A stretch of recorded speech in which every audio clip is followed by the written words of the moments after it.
Hello everyone. I hope everybody is fit and fine. Myself Happy Shah and I will be the moderator for this breakout room. Before we start our presentation, I would like to give a few instructions to ensure all our guests and presenters have a positive and educational experience. We ask anyone who is not presenting to keep their mics and camera off during the presentation, so to avoid the unnecessary distractions. If you have any questions, type it in the chat box and we will go through them at the end of our Q&A session. All the presenters are requested to stay within their allotted 15 minutes. When time is due, I will ask the presenter to conclude their presentation so we can move on to the next one.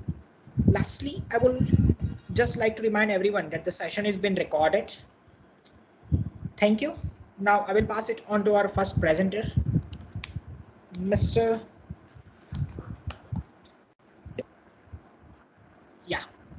So you can now, begin. Yeah. Mr. Jim. No, we are not the first one, are we? I think my colleagues and I are the first ones. Right. Okay. Yeah. Oh, yeah. Sorry for that. Yeah. Yeah. Jim is number 2. Yeah. Yeah. The only thing is that I think we have to wait like 6 minutes because the presentation is supposed to be at 2:20, and I don't see my fellow presenters in here. So maybe we started a little bit earlier. We can wait. Well, thank you. I really appreciate it. My name is Jaime Fabricio Mejia Mayorga, and I'll be presenting along with Anne Dan Thiam and Nina Conrad, and they're gonna be joining in like in a little bit, I'm sure. So please let us wait. I know Nina just joined. So hi, Nina. And we're gonna have Anne with us in a little bit.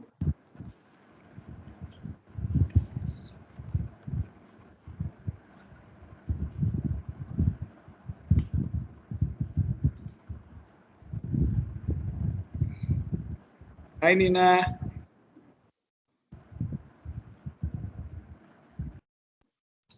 Hi. So the session has been started, and we were just sharing that we're 5 minutes earlier. So we're just gonna wait for Anne a little bit more, and then we're gonna be able to start our presentation.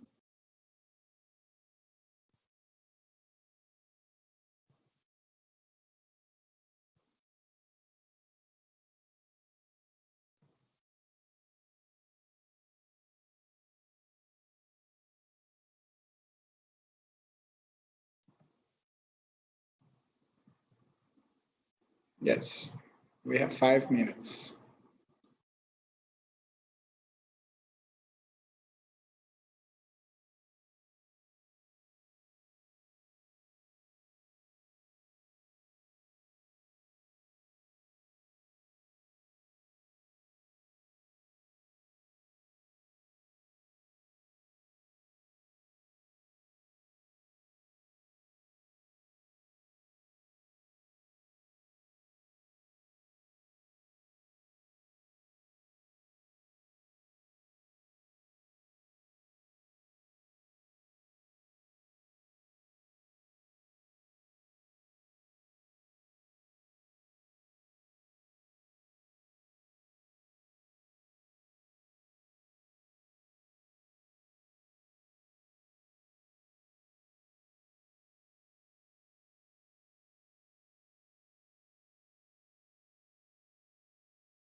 Thank you so much for being here.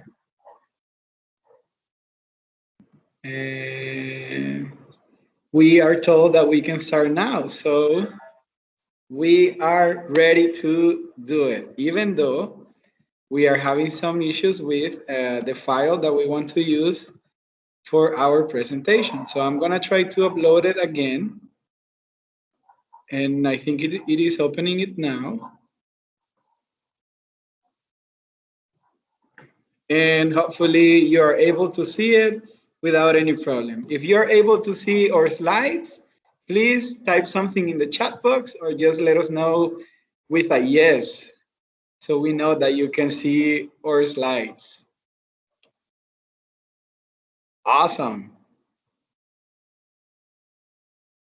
Right on. Well, we're going to start right now then, since you can see the slides that we have prepared for you. My name is Jaime Fabricio Mejia Mayorga, and I'll be presenting today along with Nina Conrad and Ann Tam Dang. The title of our presentation is Differentiating Instruction and Accommodating International and Multilingual Students' Needs and Realities in Second Language Writing Courses during COVID-19, Teaching Tips and Practices.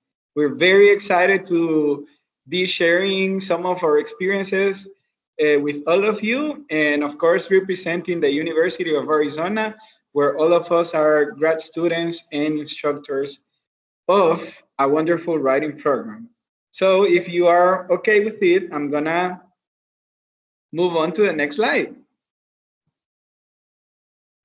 Let us provide a little bit of background so that you can understand why we did what we did.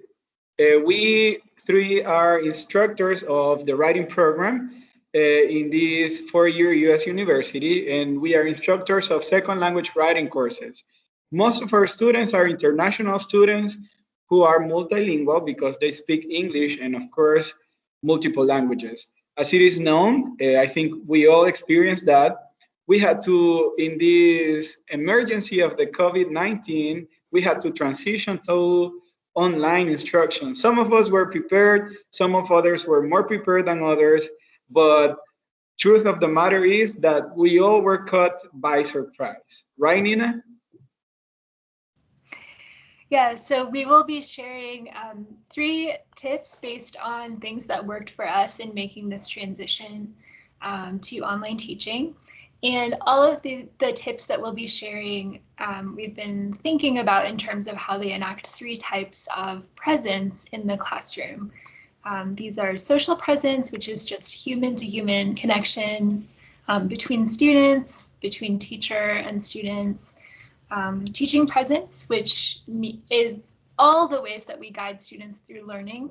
So that includes course design, instruction, direction, and mentoring. And then cognitive presence, which is the interactions that support the development of skills in the classroom, knowledge and understanding. So the content and the ways of thinking that we're teaching in our courses. And I think we want the next slide. Yeah.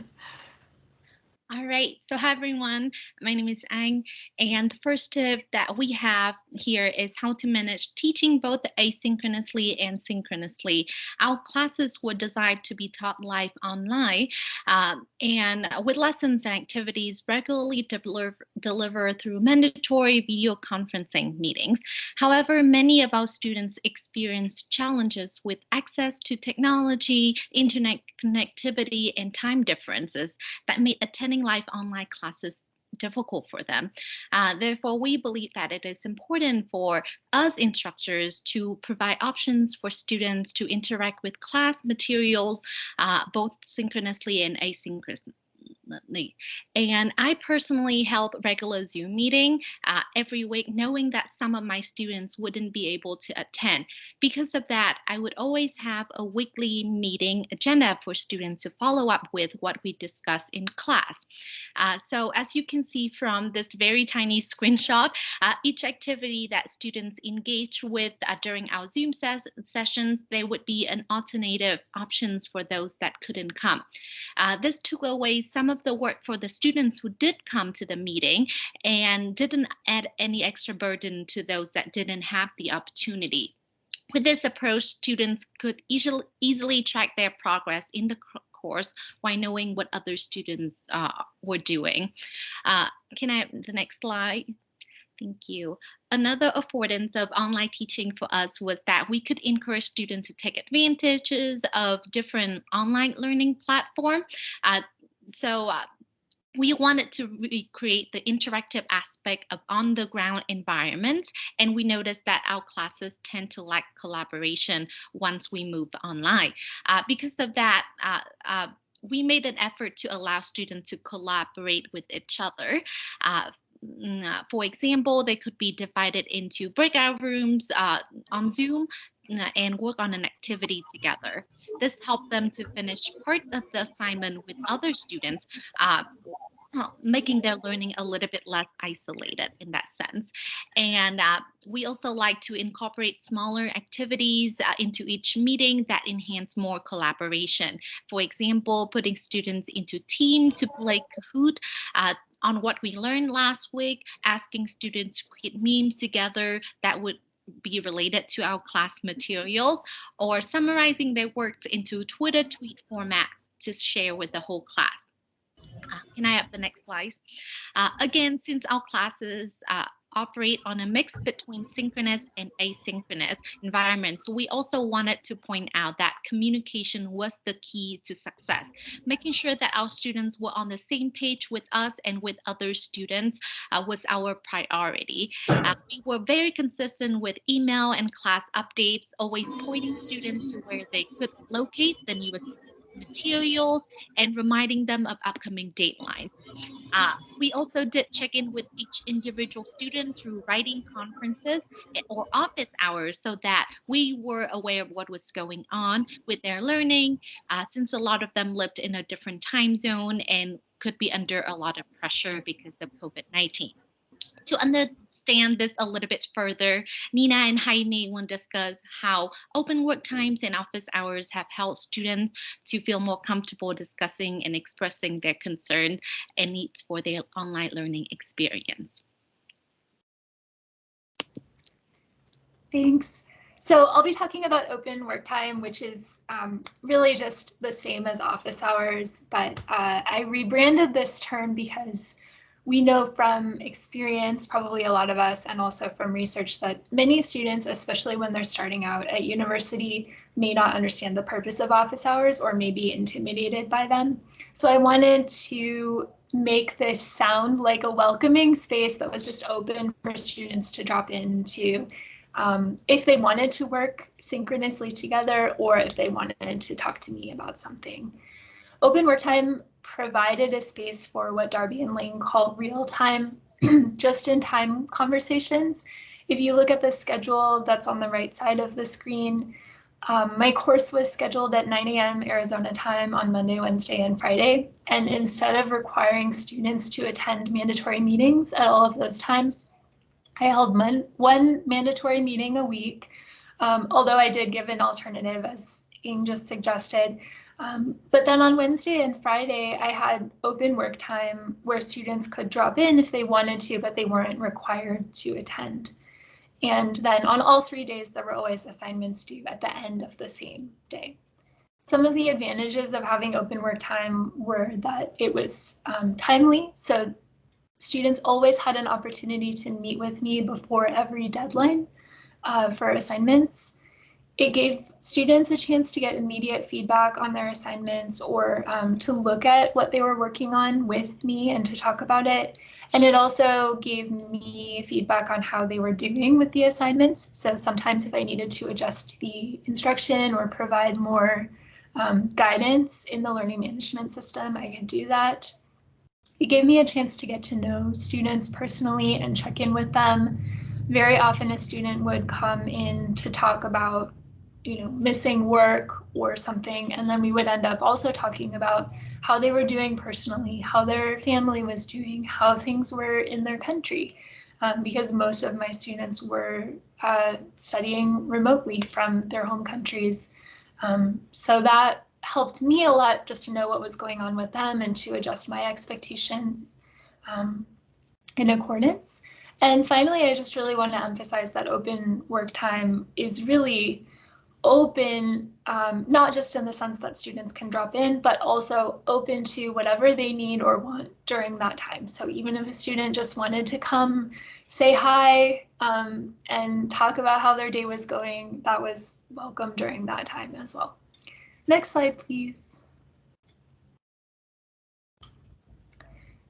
So the success of this experiment was really shown when I asked students from fall what advice they would provide to students in the spring who were taking the same class, and got a lot of comments about how communication was really important for them to succeed in the class, how they found open work times helpful. One student commented that even observing what I talked about with other students during open work time was helpful for them because it gave them ideas for their own work. And in general, I found that students who benefited the most were the ones who started their assignments early, recognized that they had a question or something that they wanted to talk about or show me, and then came to open work time for feedback as they were working on their assignments. And I'll turn it over to Jaime, who will talk about his own version of office hours. Thank you very much to both of you, and thanks again to all of you who are part of this presentation. We really appreciate you being here. So I ended up also adjusting the way I was teaching and delivering the class.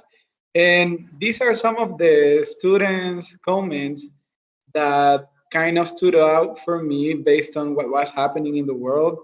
As we shared, we are instructors of second language writing courses, and the courses that I was teaching were full of international students, and most of them were like in their home countries. There was a lot of issues because connectivity is not the same as in some places that we know, might be not as good as it is in Canada or in the US. And then the time zone differences were like a hard thing to deal with, because while some classes were being delivered, some students were like up in the middle of the night, like 1, 2, 3 a.m. And so since I have been trained and have worked on these lines of well-being, I decided to make some changes, and I'm gonna change my slide now. So I ended up working a little bit with office hours, and as I shared with you previously, some of my students were taking classes from their home countries. And what happened at the institution that we teach in is that the classes started being delivered in this live online format, which meant that the classes were going to be online, but in this synchronous mode.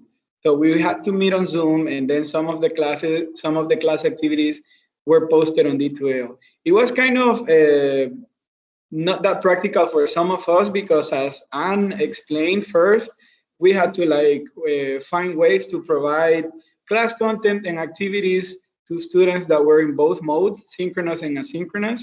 So I just decided to make some changes on my own, and I posted everything on the learning management system. So instruction, classroom activities, and materials were there. And obviously, office hours were impacted by this change. What I ended up doing is that I ended up offering 2 times for office hours. I had office hours that we call drop-in office hours during class time for the ones who were in Arizona and with similar time zones, for example, the ones in Mexico. But I also had offered some additional hours for the students who were in Asia and in the Middle East, and those were in the afternoons of the day after the class had to take place according to the time in Arizona. You can see that in the chart. Thankfully and luckily, it had a positive impact in the class, and I'm gonna share some of the comments that student posted. So I'm gonna move on to the next slide. And when I did this, I was actually thinking on practicality. What is it going to work best for me and most importantly for my students? And I think it all worked out well. And as Nina said, and as Anne said, it was all about, you know, making sure that students succeeded, that we had communication among ourselves, and really, really making sure that we were there for them, especially when, you know, this craziness that hasn't completely finished was taking place. I'm gonna move on to the next slide. And I think it was really nice to read that, you know, they felt comfortable enough to reach out, to come to these office hours, whether they were like during class time or like in this additional time. And it was all about communication. So these are the things that I did, and these are the things that we did as instructors in order to accommodate our students' needs and differentiate instruction. And I'm gonna now give you the chance to conclude our presentation. Sorry, I was muted. Thank you, Nina and Jaime, for your wonderful tips. So if you can look on the screen, we have some takeaways in relation to our experiences with online teaching. We want to highlight that for us, teacher present is the key to everything, and the ability to adapt to the new environment and to understand the constraints is what we value the most. We hope that these tips can help you to think about your own classroom and inspire you to share with us your own tips as well. Thank you so much for listening, and you can find the reference list on the next slides together with our contact information.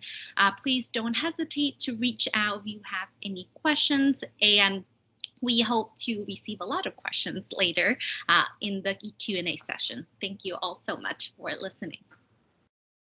Thank you. Thank you. Thank you, sir. Thank you, sir. Yeah.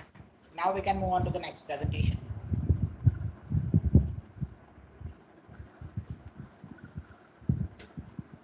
All right.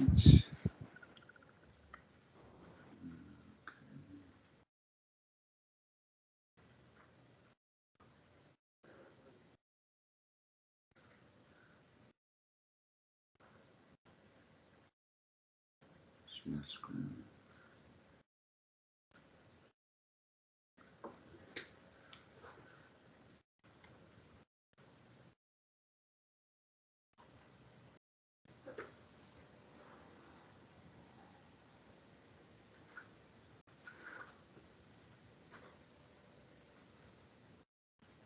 Can you see my slides? Hello? Yeah. Yes. Okay, let's go. All right. From beginning.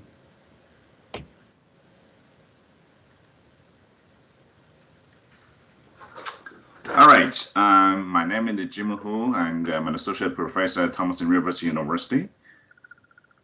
And hello everyone, my name is Chen, and I'm a master's student in Thompson River University. Thanks, Chen. So our presentation is on ESL student plagiarism prevention challenges and teacher interventions. And so here's an overview. We started with the rationale and followed by research questions. We discuss study methodology briefly, but we spend more time on the findings and discussion. And finally, we summarize the research and point to further research. Now, first, the rationale.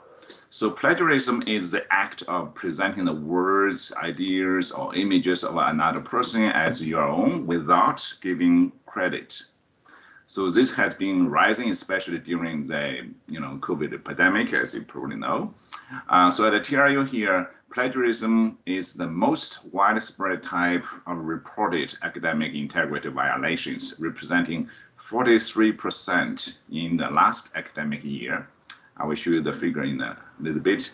And reported plagiarism skyrocketed by 85% from 278 in 2018-19 to 554 in the last academic year. Now here's a figure that shows the numbers. Now this bar here, the blue bar, represents plagiarism, and these are the numbers I referred to just now. So this blue bar is the highest, as you can see. It's the most serious, most widespread form of academic integrity violations.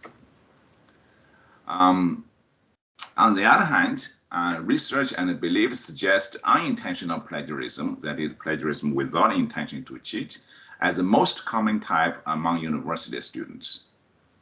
So what underlies unintentional plagiarism, however, is not adequately understood. Therefore, our study examines ESL student perspectives on academic integrity challenges, especially unintentional plagiarism and teacher interventions. So our research questions. And here are our research questions. Like first one, what are ESL student challenges in avoiding plagiarism at Canadian universities? And the second one is how can teachers best help ESL students deal with challenges? Okay, next study methodology. So our study used individual semi-structured qualitative online interviews with the students with 20 advanced English for academic purposes writing students. And here you can see that our 20 students participated in our interviews, and there are 6 from China, 3 from Iran, 2 from Bangladesh, 2 from India, and 1 from each of the other countries. And also among the participants, 5 finished bachelor's, 1 finished master's, and all the other participants finished high school or post-university. Okay, now the findings and discussion. First, student challenges in avoiding plagiarism. The first challenge is understanding of plagiarism. And we found in the study that the students usually had no knowledge of plagiarism or self-plagiarism and little or no experience with the citations. For example, student 8. Honestly, before coming here, I did not face this word plagiarism. I studied English translation for 4 years in my university, in my country, Iran. I never learned about it. Now, this student actually majored in English. Student 7 in Iran, before master's, we do not write essays or research, so citation is not an issue.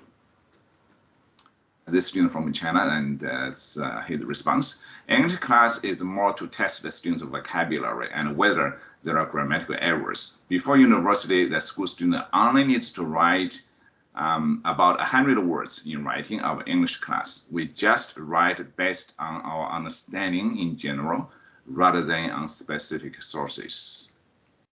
And student 12, coming from India, it was a totally different system. We did not learn about plagiarism or academic integrity. In India, it was normal to copy others. They appreciate exact reproduction of the text and not changing the original. I just did exams and short answer questions, but did not write essays. This one from Bangladesh, student number 10. I had zero knowledge about citation in my first language. There was no topic about plagiarism or citation when I learned English, which focused on grammar and vocabulary. Student 18 in France, from France. I wrote a lot of essays, both as a university undergraduate and in high school, but I'm not sure why the teacher did not ask me to use citations. They did not teach me how to cite. I did a lot of essays, but mostly based on opinions. Now note this one is from France, which is next to England. Student 5, this student actually studied the last 2 years of high school in Canada. I knew copying was from others is wrong, so I did not copy. However, I did not know using APA form wrong is also plagiarism. Student 15, this student spent the last 3 years of high school in Canada. I did not know self-plagiarism, which is to resubmit submitted work for another assignment. It's not allowed. In high school, I sometimes copied a sentence here and there, and I did not know I had to cite. Okay, the next challenge is paraphrasing.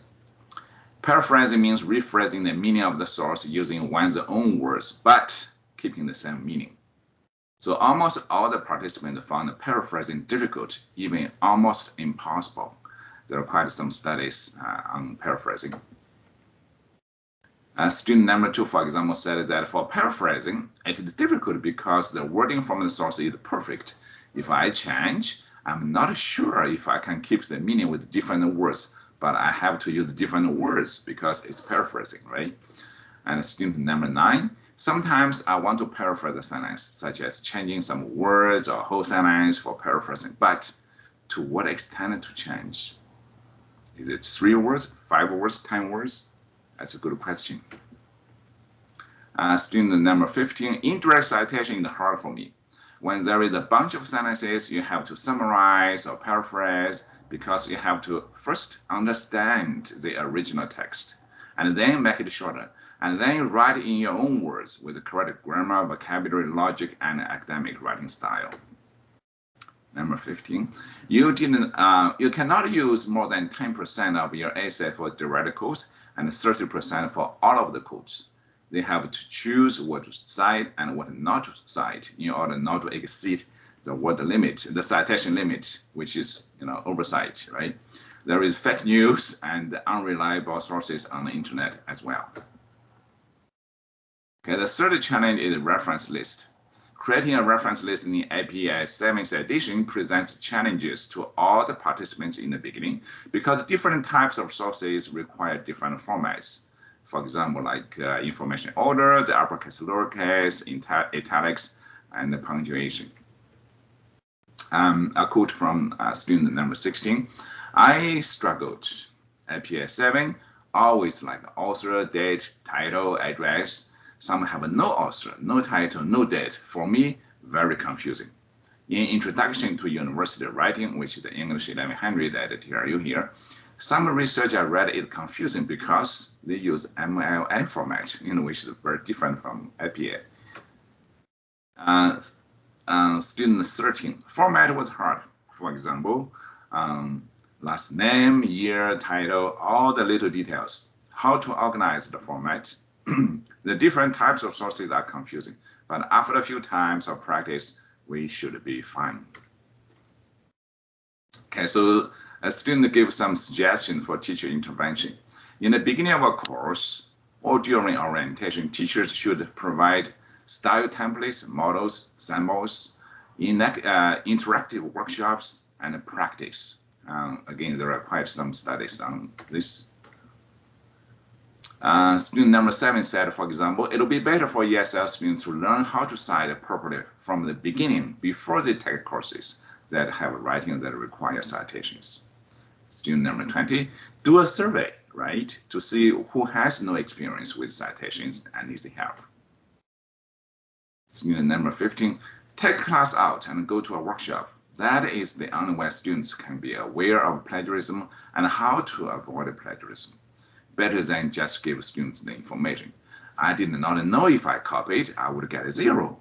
Orientation and explanation plagiarism, self-plagiarism. When I went to the workshop, I realized a lot. Okay, that is how I should do.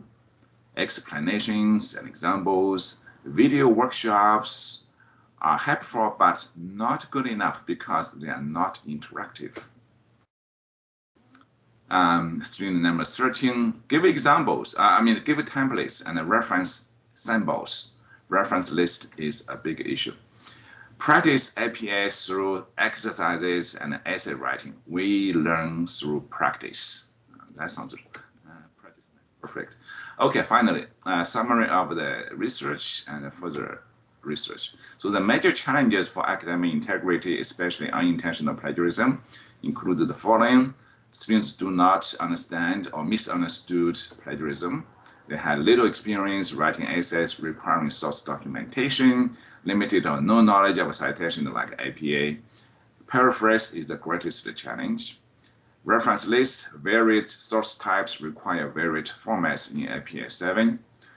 So teacher interventions should include teacher style templates, models, samples, videos, plus interactive workshops and practice in citation exercises and source-based writing and teacher feedback. I have an article published on this one. It's called Simultaneous Oral Written Feedback Approach. And further research, this study sample size is limited. We only have 20 participants. So further research should expand the size, not only in number, but also in country representation. Further research may also explore teacher perspectives. Yeah. So we should be able to have some answer and a question and answer and discussion in the last period of the session. We can now move on to our Q&A session.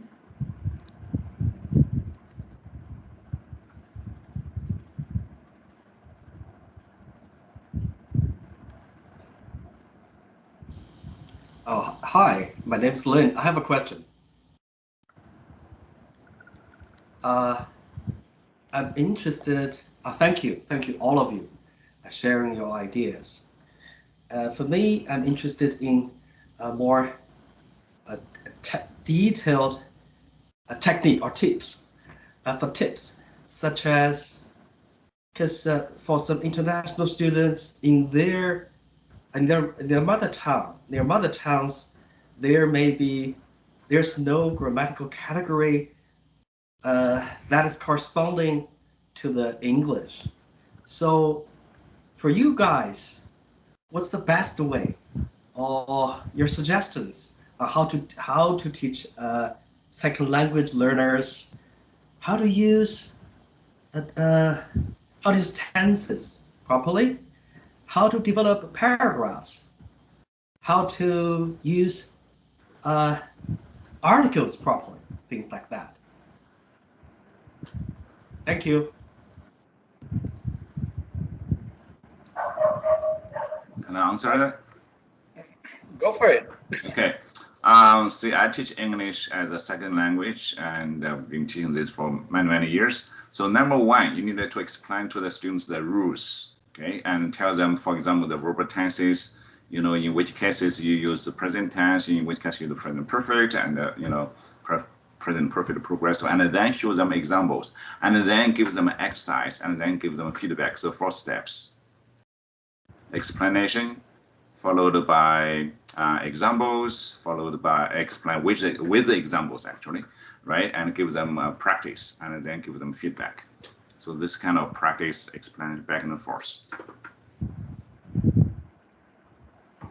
You can also think of preparing like a web page. I love to use Google Sites. So maybe you can create a Google site and just hyperlink a couple of videos from YouTube that explain those grammatical points that you want to cover, and also link a couple of web pages that have plenty of exercises, as Professor Hu says. Because right now, the thing is that, we have so many resources available. So probably it is just a matter of spending some time and preparing them in such a way that students can access them and know what to do once they have access to them. And I would say, if we're talking about, if you're talking about language learners, mentioning that time is going to take time to learn a language. And so it is not a matter of just, looking at things from this deficit perspective, but tell students, hey, you're able to do greater things already. The fact that, they might be requesting help on these things just shows how aware they are of their language development. And I think that's a wonderful thing. So also tell them that, keep at it, you're doing great. And remember that it's going to take some time for you to really, really feel comfortable. In the meantime, just keep practicing. Great. And I want to add something. So I teach both writing and grammar. And when I teach grammar, I ask the student to write journals. So in the journals, they apply what they learn in the grammar class, the rules, the structures, so that they practice the grammatic structure. And then you give feedback as a teacher, right? To see, whether it's right or wrong, it's how it could be even better, right? So those kind of things. And also in the virtual world, like there are a lot of videos on the internet, talking about various specific structures. So that can be, supplementary. Yeah, and thank you. But from my perspective, it's like once you got the whole picture, once you have this conceptual, systematic structure there, once you got it, you can understand why practicing this way, why you should put maybe this small part at the end and that part at the very beginning, and then you can see that. But without these pre-instructional ideas, even sometimes with misconceptions about grammatical categories. Where should we start? I think, as I said earlier, first you need to explain to the students the concepts, the structures. That's the theory part. The theory goes first, and then you go, move to the practice. All theory combined with practice at the same time. So you need to explain first as a teacher. Thank you. Yeah, you're welcome. Yeah, it's back and forth, through a lot of a lot of practice, and gradually students can hopefully, internalize. It will take a long time, yeah.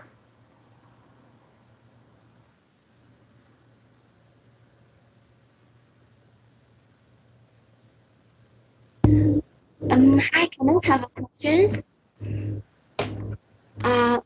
First, for your presentation, it's really useful. Thank you. And I have a question for Anne. I noticed that you mentioned that you would like to use like a breakout room to provide a space for students to communicate.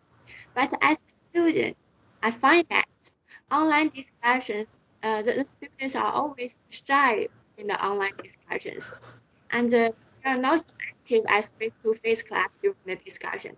And I also have experienced a long periods of time during the class that no one wants answers and no one wants to share their ideas first. So I want to know, do you have any ideas on how to let the students be more active during the online class?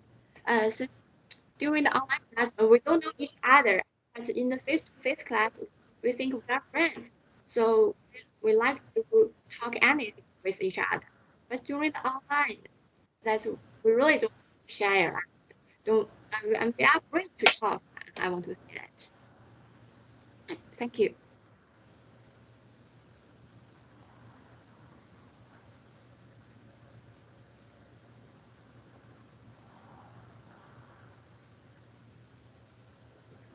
Who was that question for? Was it Anne? Yeah, it's a question for Anne. Thank you. Anne, are you there? Hi. Can you repeat the question again? Okay. So I find that you mentioned that, you like to use a breakout room to provide a space for students to communicate. But as a student, I find that we are not really active during the online discussion, and we are always shy to share ideas. And I also experienced for a long period of time during class that no one wants to answer questions. So do you have any ideas how to make the students active during the breakout room? Thank you. Yeah, thank you so much for your questions. My internet was not really stable, so that's why I couldn't hear the whole thing for the first time. So I think the challenges of not having everybody participate in a discussion is, I think it's for everybody. And a lot of the time, I think that it's important that we understand that a lot of the time students are not comfortable. They're in an environment that they feel shy or a little bit hesitate to participate because of other factors in their life. So I think that it's important that we let them know that we understand that to begin with, so that they don't feel like they have to do it all the time. However, in order to help, I feel like in order to help them to feel more comfortable participating, it's always important to let them do it in a smaller groups first, instead of asking them to do it in front of everybody. The reason why we mention breakout rooms is that you can always stop by and then talk to them a little bit to encourage them to share, and then always have somewhat of a kind of when you finish the breakout rooms, you always I always ask them to share together as a group, so that they can they feel less inclined to do it alone. That's something that I do as an instructor to help facilitate the classroom environment. I also like to let them participate within the chat box. So I know Nina does that a lot as well, to let them just kind of write their answer or participate in that way, so that they don't feel like they have to turn on their camera, turn on their voice to do it. I think within the online learning environment, it's important that we let them have the option to do things the way that they want, while making sure that they still participate in some sort. Yeah. Oh, okay. Okay, thank you. It's a really useful answer. Thank you. Yeah.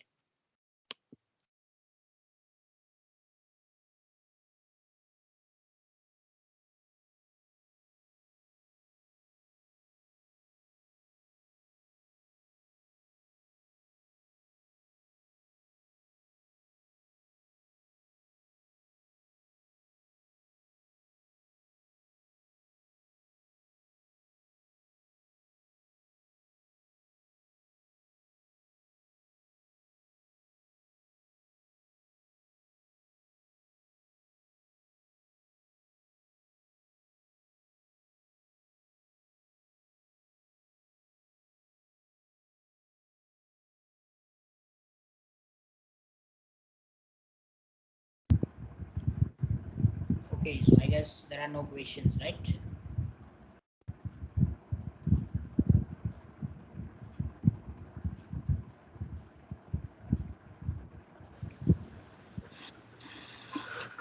I'm just popping in again. I heard there was no more questions, right? Yeah, looks like.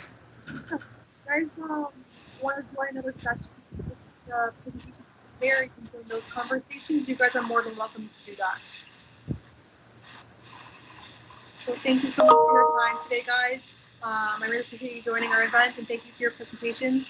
Vander, I'm really sorry about the presentation. I'm not sure what the issue was, but I'm glad we were able to figure that out and have your presentation as well. So yeah, you guys can go into another session if you'd like. Thank you. Thank you, everyone. Thank you, Have a everyone. nice day. Have a nice day.